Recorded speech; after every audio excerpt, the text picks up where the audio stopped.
Good evening to all of you guys. Now we are moving towards the topic of the next day from the newspaper, important for upcoming GD interview, essay and English. Be loud guys, mic pass kar lena. Hero, start. Good evening, all of you. My topic was physics of light-based computers, cloud chain, the way AI works. इसका mainly ये मतलब है, जो lawn liner researchers थे उनने मैं सीधे history और सीधे अभी जो रिलेटेड जो समझ डन.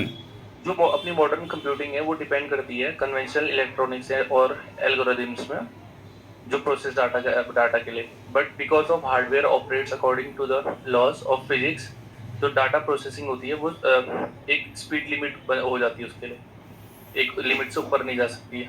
और जो अवेलेबिलिटी ऑफ पावर है फर्दर रोकती है स्पीड को, जो स्पेशली जो software being run in a power grizzling artificial intelligence model. Thus, one major obsession of scientists worldwide is coming up with new kinds of computers that increase the speed limits of operating differently. और जो ये kind है वो बता रहा है, इसका एक जो काइंड है वो है light based, as known as optical computing. These computers use photons, जो होते हैं fundamental particles of light rather than electrons, जो पहले यूज होते थे इलेक्ट्रॉन्स. और जो ये फोटोन्स होते हैं वो ट्रेवल भी बहुत फास्ट करते हैं, ये ट्रेवल करते हैं स्पीड ऑफ लाइट की तरह, and generate less heat than electrons devices. और जो ऑप्टिकल कंप्यूटर प्रॉमिस करती है फास्टर होने का और मोर बैंडविड्थ मतलब होता है maximum data transmitted in a particular time और particular area and be more energy efficient. और जो इसका मेन चीज़ है ऑप्टिकल कंप्यूटिंग में ये डाइवर्ट करना चाह रहे हैं जो साइंटिस्ट हैं उसके बारे में बता रहे हैं. और जो इम्पोर्टेंट पार्ट है ऑप्टिकल कंप्यूटिंग का वो है ऑप्टिकल फाइबर्स, जो अभी भी हम यूज़ करते हैं घर में इंटरनेट या वाईफाई लगाते हो तो ऑप्टिकल फाइबर से ही होता है. ये ऑप्टिकल फाइबर ट्रांसफर करते हैं data from one component to another within the machine. Optical fibers are already in use world wide. ये ट्रांसफर करते हैं billion of bytes of data between countries and continents and enables super fast internet services. तो इसमें यही बोला गया है, यही है आर्टिकल में कि जो पहले हमारा मॉडर्न कंप्यूटिंग जो कन्वेंशनल इलेक्ट्रॉन्स में डिपेंडेंट था, अब उसको लाइट बेस्ड कंप्यूटिंग में ये आगे करने की सोच रहे हैं डेवलप. हो गया done. Yes sir. Very good guys, ये आज के पेपर में था लास्ट पेज में. It's very very important. Okay next. Yes sir. Hello all. So today my topic is about ICMR impact scale may deter research in public interest. So the context tells about the ICMR has proposed the impact of research and also the innovation scale. So what is mean by IRIS? First of all, means it is a metric based system that assigns the PEs. PEs means publication equivalence. So this will assign publication equivalence to various research outputs, and IRIS will be used to evaluate, to fund, and also to prioritize the research projects which are means based on their impacts itself. So its key objectives are to standardize. To create the standardized evaluation framework across the disciplines, and also to recognize the non-academic forms of research impact, and also the impact assessment of funding the decisions also. So it has some merits and also some demerits also. When coming to merits, like the advantages are like the standardization of like input. It will means that research across the diverse fields like biochemistry, public health, and also the engineering also. And it also has the advantage of recognizing the real world outcomes like the product deployment, the patents, the policy influence, not just an academic publication count, but also it has many recognizes. And also third one is the funding transparency, like it is it links the funding to means measurable outcomes that will help to prioritize the impactful research.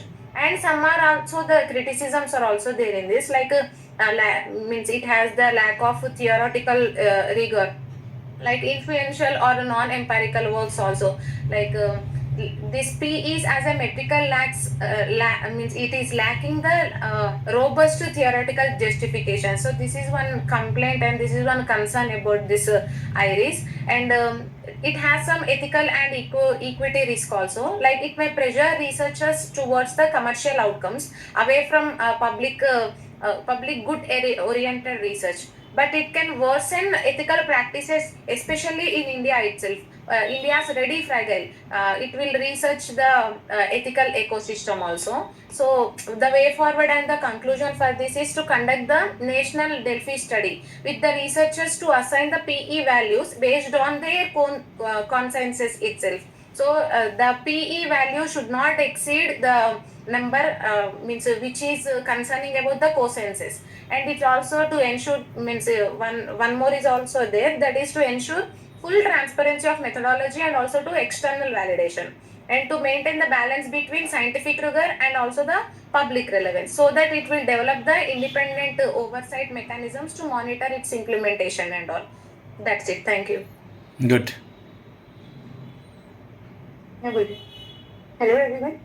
तो मेरा आज का थोड़ा topic complicated है, RBI और सेबी से related, but मैं explain करने की कोशिश करूंगी।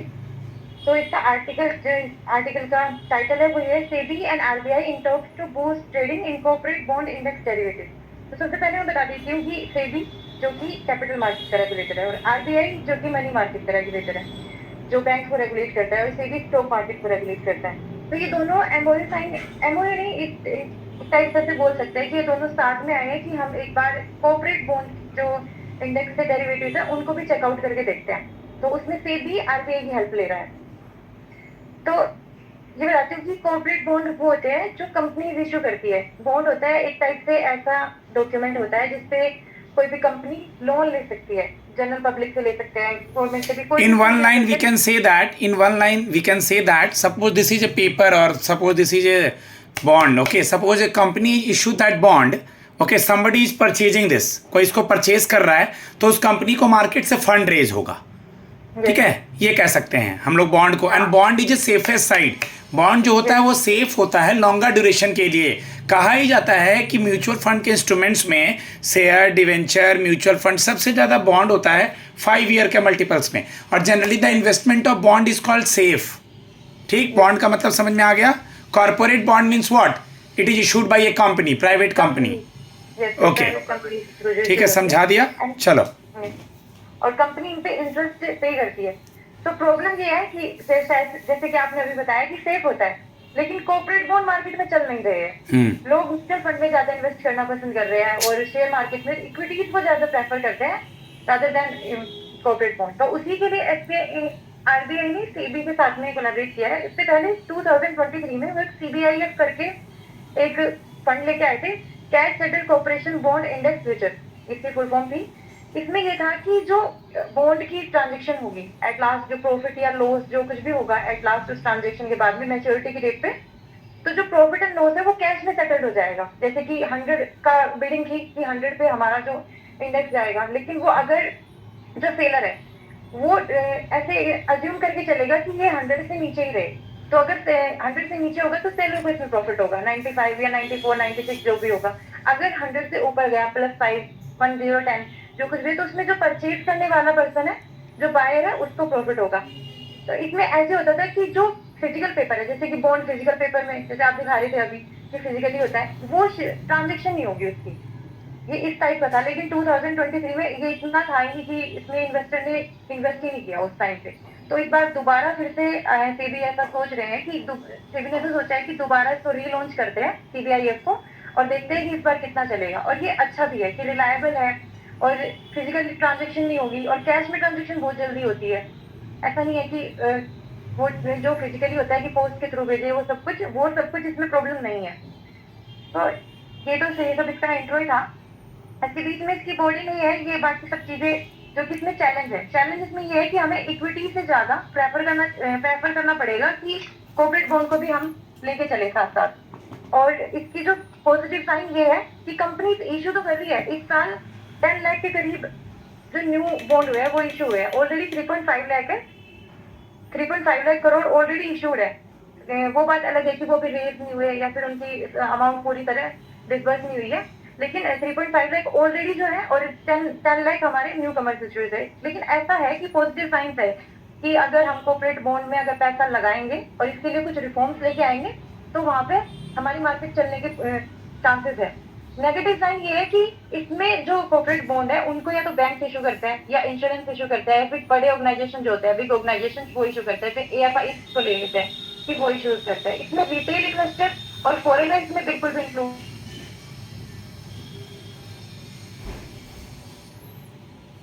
There is some network issue guys, अब वॉइस क्लियर आएगी या? तो फिर मैं कंक्लूड करूंगी इसमें कि इसमें 3 मेन टॉपिक है कि इसमें चैलेंज क्या है। चैलेंज ये है कि जो ट्रेडिंग है, जो इक्विटी मार्केट है वो तो फुलफिल हो रही है, वो पूरी फुलफिल रही है, लेकिन हमें कॉर्पोरेट जो बॉन्ड्स है उनको भी साथ में लेके चलना है। हमें कॉर्पोरेट बॉन्ड की अपनी रीच बढ़ानी है अगर हमें GDP को ग्रो करना है तो। और सेकंड पॉइंट है कि पॉजिटिव साइन ये है कि पॉजिटिव साइन में कि कॉर्पोरेट बॉन्ड चल तो रहे हैं लेकिन उतने ज्यादा नहीं चल रहे। जैसे कि 2025 में हम ले सकते हैं जो बिल्कुल न्यूली इशू है वो 10 लाख के करीब है, जो ऑलरेडी इशूड है वो 3.5 लाख है।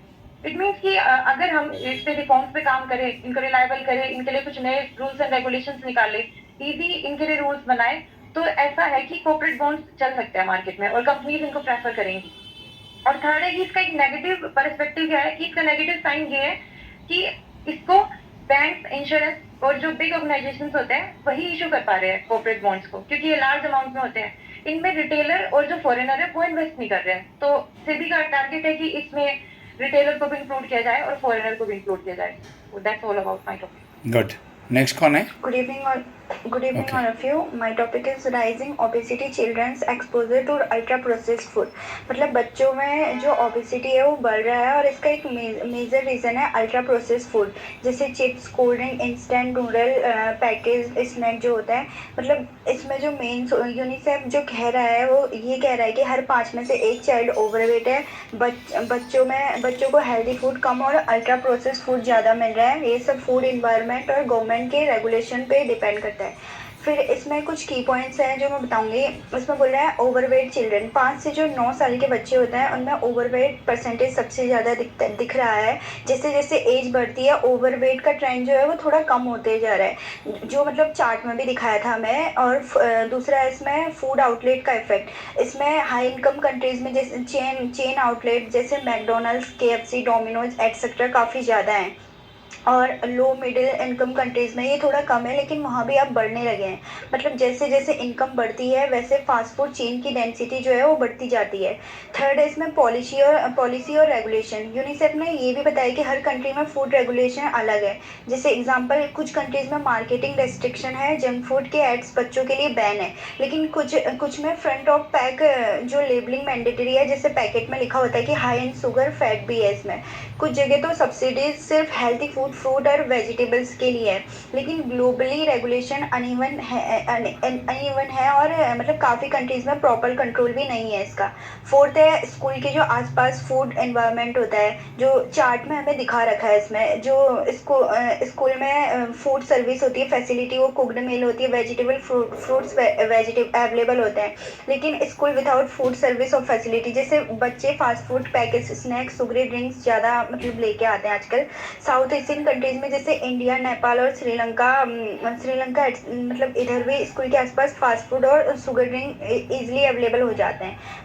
तो आर्टिकल यही कह रहा है कि बच्चों का मोटापा बहुत जल्दी fast food, ultra processed food की वजह से बढ़ते जा रहा है और global food environment children friendly नहीं है, क्योंकि अनहेल्दी फूड इजीली अवेलेबल और एग्रेसिवली प्रमोट किया जाता है। स्कूल और पब्लिक प्लेसेस में फास्ट फूड और शुगर ड्रिंक्स की अवेलेबिलिटी प्रॉब्लम को और बढ़ा रही है। यूनिसेफ रिकमेंड करता है कि स्ट्रॉन्ग पॉलिसी चाहिए, marketing restriction, food labelling, subsidies for healthy food और जंक फूड के अगेंस्ट स्ट्रिक्ट लॉ। तो इसमें ऑथर यही बोल रहा है कि अगर गवर्नमेंट ने स्ट्रॉन्ग स्टेप नहीं लिया तो फ्यूचर में बच्चों की हेल्थ और ओबेसिटी केसेस और सीरियस हो जाएंगी। Thank you sir. Very good बेटा, next. Good evening. My topic is EVMs to have color photos of candidates soon. से इलेक्शन कमीशन ऑफ इंडिया है, उन्होंने जो बैलेट पेपर होते हैं जो इलेक्ट्रॉनिक वोटिंग मशीन में यूज होती है उसको लेके कुछ गाइडलाइंस जारी की है जिसमें कुछ इंपॉर्टेंट चेंजेस किए गए हैं। इलेक्शन कमीशन ने फैसला किया है कि अब से जो ईवीएम पे जो बैलेट पेपर होते हैं उसमें जो वोटर्स के जो ब्लैक एंड व्हाइट फोटोज होते हैं उनकी जगह कलर प्रिंट फोटो रखी जाएगी। और ये लो जो बिहार में जो अभी विधानसभा का इलेक्शन हो रहा है शुरू हो रहा है उससे किया जा रहा है, उसके बाद जितने भी चुनाव होंगे वो सब में ये एप्लीकेबल होगा। बट अगर कोई वोटर खुद से ही ब्लैक एंड व्हाइट फोटो दे रहा है तो वो भी सही है, वो यूज हो जाएगा, उसमें कोई प्रॉब्लम नहीं है। और जो ये न्यू लॉ है इसमें इसका मोटिव यही है कि जो वोटर्स के जो सीरियल नंबर है और जो फोटोज हैं वो क्लियरली दिखना चाहिए ताकि उनकी पहचान इजीली हो जाए और उनकी फोटोज अच्छे से विजिबल हो। इससे वो फोटो मतलब इसके लिए जो फोटोज का जो 3/4 शेप होता है स्पेस है वो उनके फेस से ऑक्यूपाई होगा। और फोटोज का जो डायमीटर होगा वो 2 सेंटीमीटर इन ब्रेथ होगा और 2.5 सेंटीमीटर इन हाइट होगा। सीरियल नंबर का भी फॉर्मेट थोड़ा चेंज किया गया है, जैसे international format of Indian number यानी कि 1 2 3 में प्रिंट करेंगे और उसका फॉन्ट जो होगा वो बोल्ड में होगा और उसका साइज भी 30 रखेंगे ताकि वो विजिबल हो सके अच्छे से। और ये सब बदलाव रूल जो है मतलब 49B of the conduct of election rule 1961 के तहत किया गया है। और इसका एम सिर्फ क्लियरली और रीडेबिलिटी के लिए ही है। और बिलैटरल पेपर में भी कुछ और भी इंफॉर्मेशन भी है, जैसे कि वो पिंक कलर की होगी मतलब यूज होगा। और एक बिलैटरल पेपर में सिर्फ 15 मैक्सिमम जो है 15 कैंडिडेट ही होंगे, उनके ही नाम होंगे। और जो नोटा का ऑप्शन होगा वो एट द एंड होगा। और अगर कैंडिडेट अगर 15 से ज्यादा है तो वो दूसरे पेपर में भी मतलब उसका यूज होगा। और ये जो बैलेट पेपर है ये गवर्नमेंट जो प्रिंटिंग प्रेस है उसी में प्रिंट होगा। बट अगर गवर्नमेंट प्रेस जो कैपेबल नहीं है या तो ये किसी नहीं है तो पूरी सेफ्टी और प्रोसेस के साथ इसे मतलब किसी प्राइवेट प्रिंटिंग प्रेस में भी प्रिंट कर सकते हैं। तो Good. इसमें बेसिकली यही बोला है कि अभी न्यू लॉज आए हैं कलर्स फोटो वगैरह को लेकर। लास्ट अनुजा ही है और तो कोई नहीं है? ठीक है। हाँ जी sir, good evening, my name is Anuja. What is the best, my topic is what is the best time to take examination. इस आर्टिकल में बताया गया है कि ये एक रिसर्च हुई है इटली के अंदर, जिसमें कि जो साइंटिस्ट हैं उन्होंने वो किया, रिसर्च किया है और उन्होंने अपने अपने स्टेटमेंट दिए हैं कि एग्जामिनेशन के लिए बेस्ट टाइम क्या है। तो उनका कहना है, प्रोफेसर का